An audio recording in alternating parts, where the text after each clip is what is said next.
Normally, I'd spend about the first minute of one of these videos kind of rambling about the event, but we do not have the time for that. Summer 7 is absolutely massive, and with it dropping fairly soon over here on the NA side of things, I gotta get this video out for you guys so you guys know what's going to be coming, because there is a ton of free goodies we're going to be getting. There's the 90++ we gotta talk about, and then there's like 3 or 4 different ways to get rewards in this event, so we don't have the time for that, so we're just gonna start diving right into this. Now, first and foremost, let's talk about the event bonus servants you're going to be able to use. You'll want to take advantage of this one because, again, the 90++ is going to be dropping with this event, and that is not only a 111 node, which is really annoying, but it closes off with a 1 million HP enemy who doesn't exactly have the best traits for you to take advantage of. So you're going to want to play to the event bonus. Thankfully, not only do we have the event bonus over here, but we also have an event bonus CE that gives you 200% bonus damage when you max limit break it. Now, some people might be saying, oh, well, I want to do a 6 CE setup. If I can't do a 6 CE setup, all right, that's just rambling, okay? If you can do a 5 CE setup, that's perfectly fine. Leave the stress of doing a full CE setup for lotteries when it actually matters. If you can just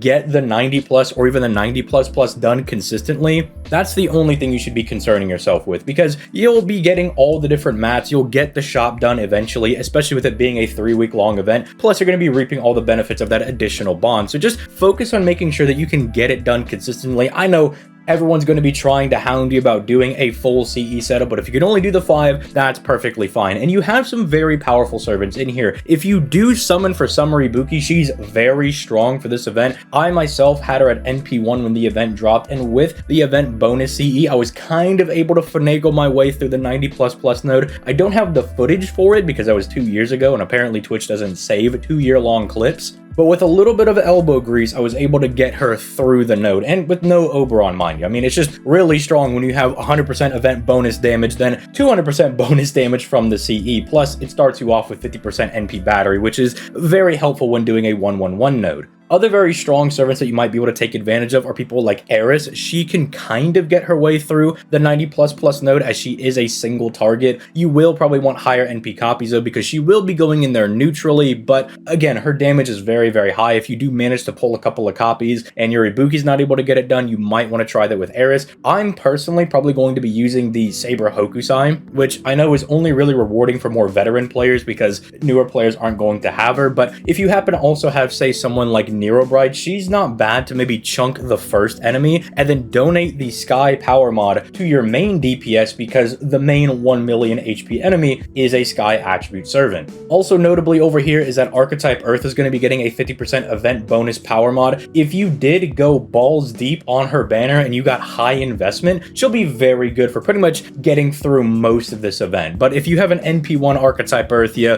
might want to leave her at the door. She probably is not going to be putting in that much work. She'll help you out with a lot of the normal quests and stuff, and she could probably push through the 90+ node, but 90++ at NP1, unless you're going to try to just straight up brute force it with Oberon, I don't think that's happening. Someone else that might be really nice if you have an older account is someone like Summer Jalter. Free NP5, Berserker that you could just bring to the 90++ to maybe take out the first or second wave enemy. That is also very useful. But as for some of the other events and, going through the story, doing some of the mini scenarios, doing the CQs, you do have other options like, say, Summer Kama, you have Summer Masashi. They're very strong servants that will be able to kind of get you through a lot of the early content. And again, some of the other more quote-unquote high difficulty quests, even though I don't think they're all that difficult. But do make sure you are taking advantage of the event bonus. These are some very, very strong servants that are at your disposal. I mean, even Quick's getting really solid options with Ruler Scotty coming back out. If you've got Dante's, put him to use. Summer Ilya's not too bad as a looper. Saber Okita Alter is also very strong as a looper. Just make sure you're using your guys. Make sure you look at this list and try to plan accordingly. However, speaking of event bonus damage, let's start talking about some of the free goodies we're going to get with this event. First and foremost, there is the Ice Warrior CE. Now, I know everybody's looking at the image. I know you're going awooga and everything, but pay attention to the effects. The effects for the event are very, very strong. I already mentioned that it's going to be giving you a 200% bonus damage if you max limit break it, but look at the actual effects. These are very, very strong for being able to push through some of the higher HP enemies in the 90+, or especially the 90++. Once again, Quick kind of gets the shaft with this one because it's giving you a 10% arts and buster buff. So if you're using a buster farming setup, they benefit from this, or using arts, they also get a pretty good benefit from this, as well as an 8%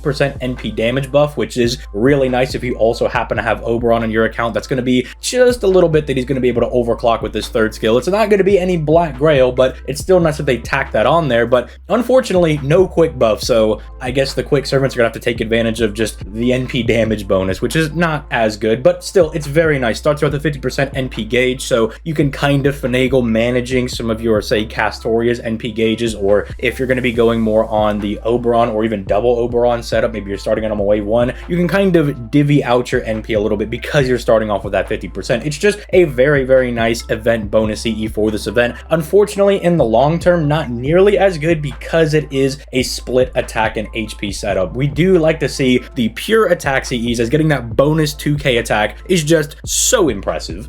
But that's not the only CE we're going to be getting with this event. We're also going to be getting Fist of Hail. And again, I know you're looking at the image, you're going Awooga, but pay attention to the effects. Now, they did try to throw Quick a little bit of a bone over here by being like, oh, dude, 15% quick performance, 15% crit damage, and you bomb 20 stars when you enter the field. That's kind of nice, and maybe somebody will have a setup where they go in with their single target servant and they just crit the first enemy into oblivion. I guess that's kind of a strategy for the 90++, but it's not nearly as good as the starting charge one. But in the long term, this actually is a decent CE for you to hold on to, especially if you're a newer player. That 2k attack is very nice. Just getting the solid quick buff from the event CE over here, as well as extra crit damage and having a star bomb CE, are just nice things to have on your account. But also do not forget that it's going to be dropping the ice mat, which you're going to need for quite a few things. You're going to need that for the Valkyrie's Ascension materials. It's going to get you into the Reform quest, which also give you various mats. It also can be sold for 10k QP a pop, which again, at the end of the event, when you don't need any more of it, it's very good to just sell all that off. So do not forget to also max limit break this as well to start getting some of that ice, or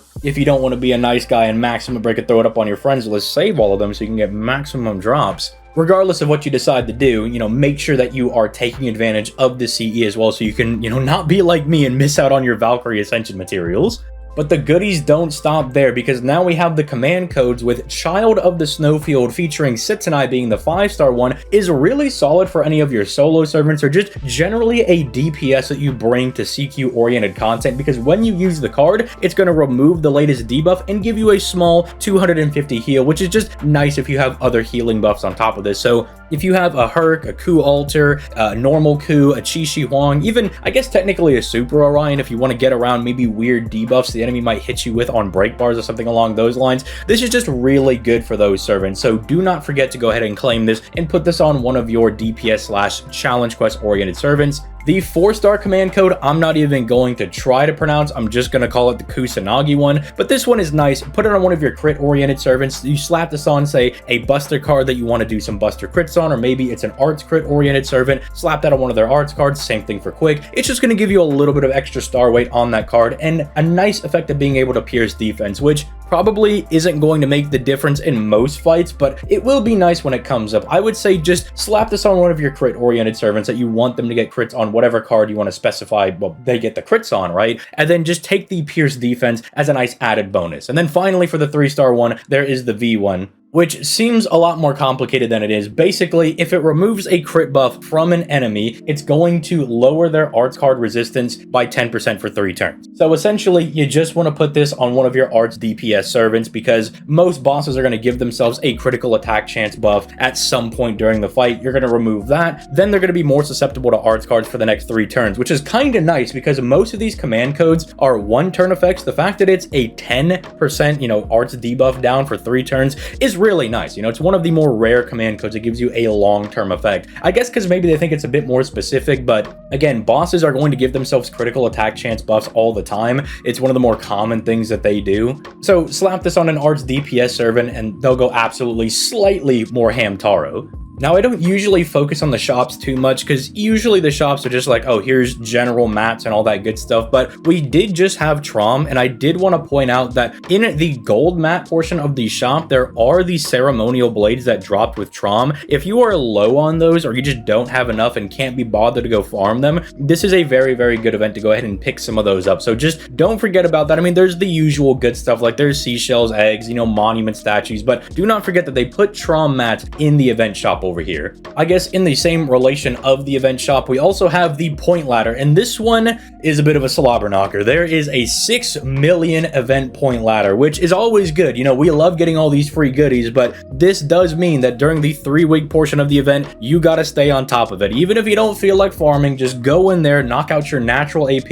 You've got plenty of time. As long as you're farming the event, you'll be able to get it done. I know not everybody wants to spend apples to try to catch up, so as long as you just stay on track, you know, you're using your AP, you'll be able to reap all these rewards. And it features all the same things that you normally see in an event point ladder. You know, this is where you get the command codes, it's where you get the Bazette CE. We've got gold foes, QP, lures, tickets, which, you know, if your summons don't go super well, you'll farm this up, get some extra tickets. Maybe that cheeky ticket will be the difference between you getting Summer Scotty and not getting her, right? There's also mana prisms in here, I guess, if you're in desperate need of those, but I don't know, I always just tend to stock up on those when lotteries come out. But hey, still nice. Speaking of lotteries, you can pick up some nice silver and gold apples in here as well, so just make sure you at least save those gold apples for later on in the year where we have 2 lotteries back to back, so just hold on to those. But if you really need to, I guess you could burn the silver apples on trying to get caught up on the point ladder, because think of it like an investment. You know, use the silver apples to finish the point ladder, get the gold apples that you'll use later on in the year. You know, the best deal I've ever seen.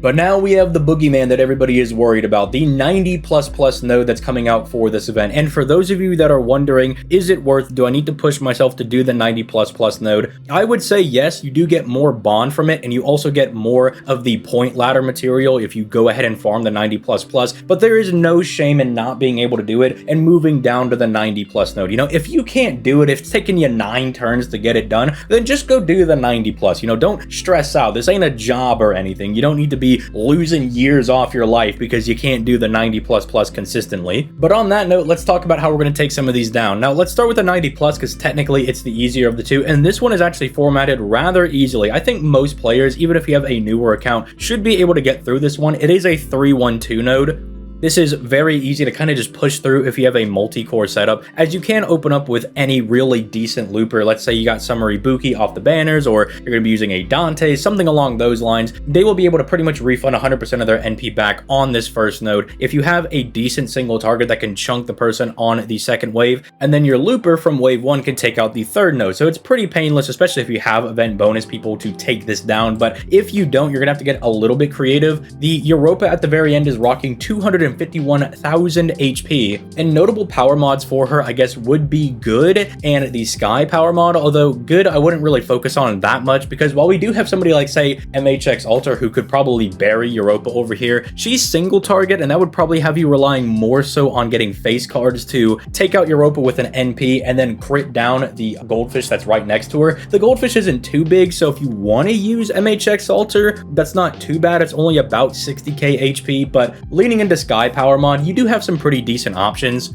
Now, Raikou doesn't have her battery, so it might be a little bit awkward, but if you have her decently invested, you might be able to get her to take out the final enemy if you have somebody else taking out, say, the first and second wave for her. Same thing can kind of go for Okita Alter. Thankfully, she does have the battery to kind of just buster loop this, and she does rock a small but still Sky power mod that will be able to take out this Europa. Same thing for Maonobu. If you've got some investment in her, she should also be really good for taking this one out. It's really not all that bad. You've got some decent buster options, and you also have, again, some very decent options from the event bonus. You know, if you do have, say, like an NP2 or NP3 Summer Comet, you could probably push through this just with the event bonus alone. But then we have the 90++ over here, which is just going to be rather annoying. There is really no ifs, ands, or buts about it. It is a 1-1-1 node, so you're going to want to use your single targets.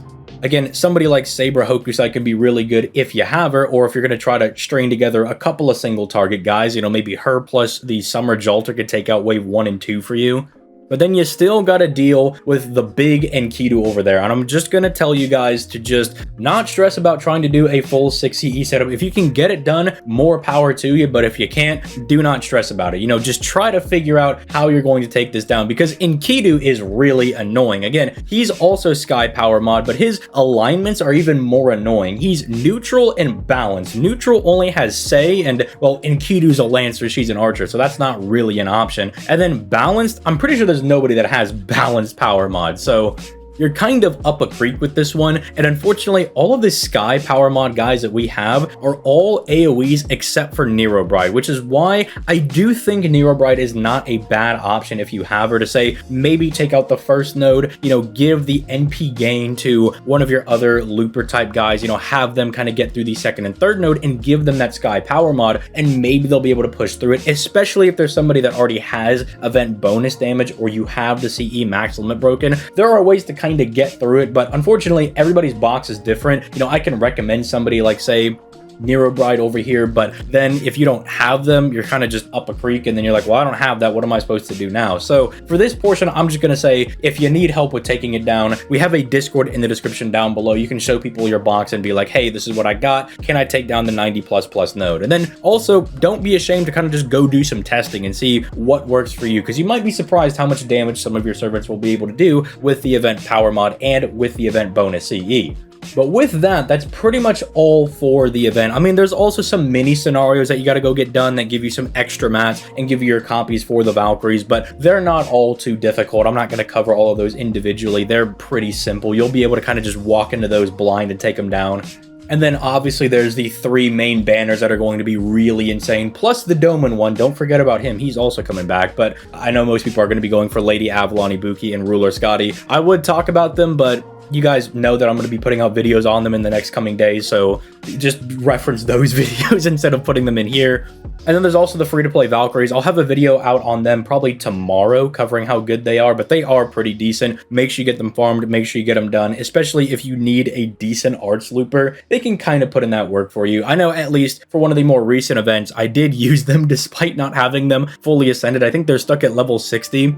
I was able to get them through a couple of free quest nodes over on the JP side of things, so they're pretty decent. They're not too bad. I mean, I wouldn't count on using them at level 60, but just the fact that they were able to get it done, I think is fairly impressive. But with all that being said, I'm going to go ahead and get out of here. You guys have yourselves a nice rest of your day, and I'll catch y'all in the next one. Peace.